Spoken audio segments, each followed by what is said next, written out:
Well, it's hay baling season, and hay goes to support many agriculture industries here in the Magic Valley. Hometown meteorologist Jordan Scheifler went to see how hay is processed in this week's Salute to Idaho Agriculture.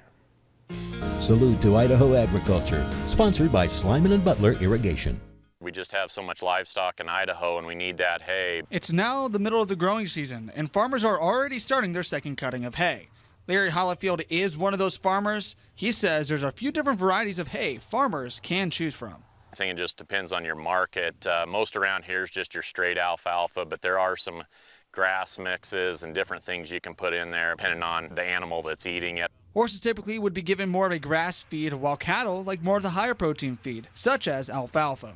When it's time for harvest, it's a long process. So there's a few variables that go in, but I would sometimes say that 6, 7, maybe even 8 days should get you from cutting to baling in a normal situation. Farmers first have to cut, then dry the hay, and then turn it over again and let it dry further.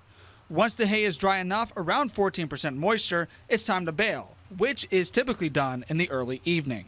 Cools down quite a bit, you retain your leaves a lot better. The leaves are mainly where your protein is. The bales used by Hollifield are called 4x4s, and each one can weigh up to 1 ton. However, farmers have to take precautions as it could erupt in flames. The bigger the bale, we have to be very cautious of the moisture when we put up the hay because yes, it will spontaneously combust in the stack. The smaller bales can hold more moisture, but they are more labor intensive than the larger bales. While hay is not the biggest industry here in Idaho, it does support the biggest. Livestock is very important in Idaho. There's with the dairies and then the beef industry, hay is just a vital part to feed all those animals and stuff. So hay's just a high protein crop that we can feed all the animals that Idaho's known for. In Hanson, Jordan Scheifler, KMVT News.